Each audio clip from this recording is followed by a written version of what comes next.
sidadi kai dog haven't only just 4 type khatane when thing na duje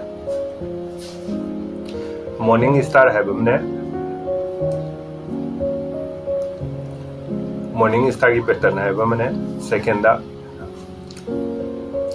evening star ki pattern have mane third da 3 white soldier have mane fourth da 3 black crows have mane haiba pattern makhal mai je asi khatane ba akoina khangna hona jai jan haiba pattern mari 3 candle ki na haiba pattern mari adagi akoina ji candle ani ki pairing dana taru aduga single dana candle pattern mari haiba mayam si nang combination tawraga nang khangba ngamna hona matam cha chi da hanan hanjana yeng kan haiba posing urabra akoina khangabra haiba poche ek tholapa matam na he market the blast away adu ja season ne asigi pattern me amje hanjan jana loina hanjalakada ba ngata ni ngasi ama thokre na hai ngam thoe ha be leite hai ri ngasi ayukta thokre ha ga ai morning session da samna da trading session 9:15 ne 3:30 bok 3:30 bok manung da ne time frame akupa da morning da thokre na when evening da jeta tholo ha be leite morning da pung trama thoi choi da pattern am thoki matan da pung ani choi da pattern jamu ko anari again form tor fe one day the team take set to nema gi na matam changani but time frame ku thar ko da di every trading session khuding ge heta thingna ku ye hadi nga si thingna ga jo heng wala amang hanjan thingna ke de heti ya ba ko na moi de pam di mini manga khuding gi na traga mini tara khuding gi na traga na mini tara manga khuding gi kenan je form tor ka do ne adudi hojik makha ja tharaji karamba 3 candlestick pattern ye morning start pattern hai ba poche yenga se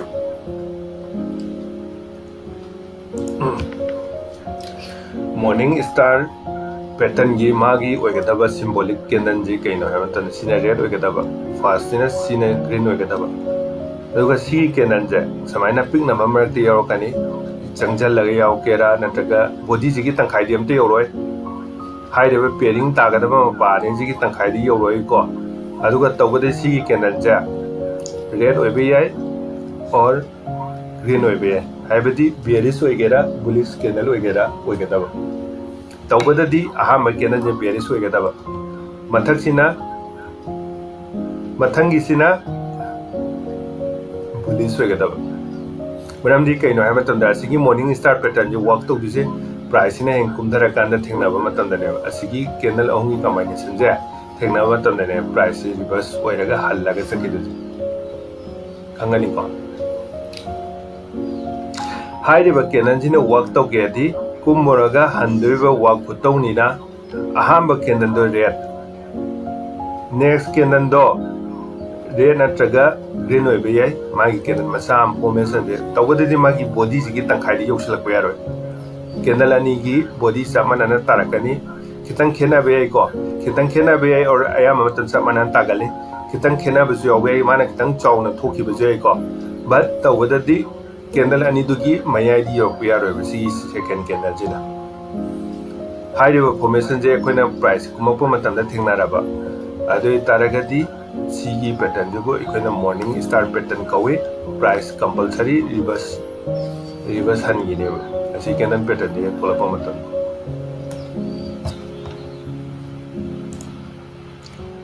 sidala morning star pattern ai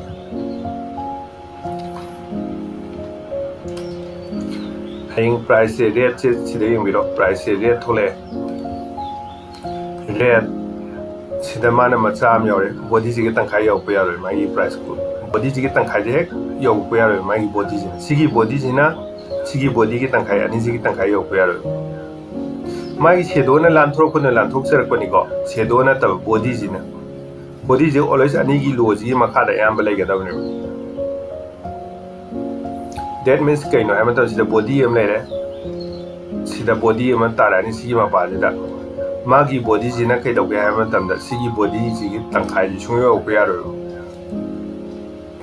candle ji si candle ji na kai oi be ya ge ha mata da bullish natraga bearish candle oi be ya ke ma kai be le candle gi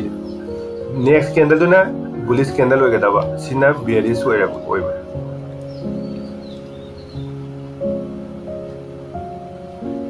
मरमदे price की कुमरो कांदा reverse लाकदोनिना always सिगी केनन जे बेरिस अदुम तागने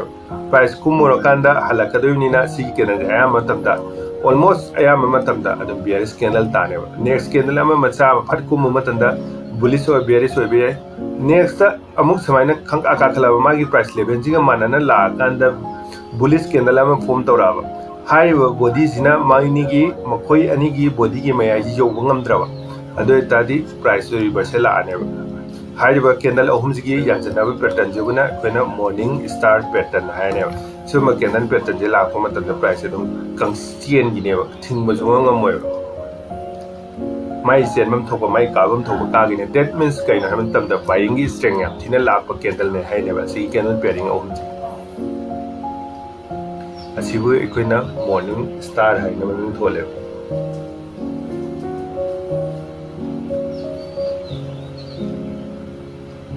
सिटीएं खनमदा केंदन जे यामना Laiba मयाजे अममता अहामददी एखोना foundation बोइरो basic फुतौना होनाबा मतन केंदन जे अमखतंग नै नरमबने केंदन अममगी मथौ जे करिनो हौजिना केंदन अनि पुंजलगना करी मथौ ओइबे यागे और केंदन अहुम जे पुंजलगना करी मथौ ओइबे यागे हाइबा पोतने बतौरैछि सिदी हेना खंगनिङाइ छु लेरो केंदन गी मरम तौगदब मैम से कैंडल मखल अनी अहम मोई ओंगी कम्बाइनेशन जिनेब थुगाइर कान फॉर्म तौसलकनी थुगाइर मौन थोरकनी मौंगसिंगनेब मरमदी कईनो है प्राइस की साइकोलॉजी प्राइस की बिहेवियर से पास्ट चखी पोसे फ्यूचर हंजलकनेब मरमदी मीना तौरीने मियोबजे इमोशन से लोनी ग्रेड अनमदी फियर लाकदने सिगी पोचे थोलैसे कईनो है माजी कुंबे याब कुंबे हरीनेब बाइंग जोन यौरेना तालैनेब सिंग इंडिकेशन मयामना पामिजी कइनो होंगना लेरगा तांगना योनबा नत्रो अनु कांदनेब प्रॉफिट हाइदुजिजो तांगना लेरगा होंगना योनबा नतेब मयामना पामनैजे होंगना लेरकांदा तांगना योनथोकबदनेब होंगना लेरकांदा तांगना योनबदनेब साइकोलॉजी जे लैदुजे अखोइजु दम इसम जंबा युंगी पोट अमा लैबा मतम चाना बोरा खंगना बोरा युंगी पोट अमा लैबा मतम प्राइस तांगबदे लैनिंगदे अहोंगवा प्राइस की अहोंगदो ngairaga laine ahongba khala layo ayam matam ne khina sizinabada nit to daka lairadi price ahongdara pa matam layodi price ahongdara tadi mayam laininge price tanga di kitang laininge laibe yade have nate tang kada kitang laininge price honginge de dama laininge oto aduga samane sidazu price ahongdara di dama da lainyo mi thulakane price tanginge mi pang thulawe होंदरा कानदे मी दमादा लेने थुलकने price होंगे लेरक मी चंगदोरे हाइकरदि सुम candle मे आचुना थक थक अखोदा indicate तौगद पिरकदोने lit तौब हेरगदि खंगबि हेंदने होबियन अदुना सुम lit तौगे सुम खंदोप ngamna होनागे हाय तागदि कै तौगे हाय मतमदा इखोइना practice हाय पोचे तौवम जंगे practice हाय पोचे तुइना तौइंगे ube हेलकने यामना खंगुनो आइना जे candle stick ता चामगी मथक्ता लई 100 की मथक्ता ने मीने सारे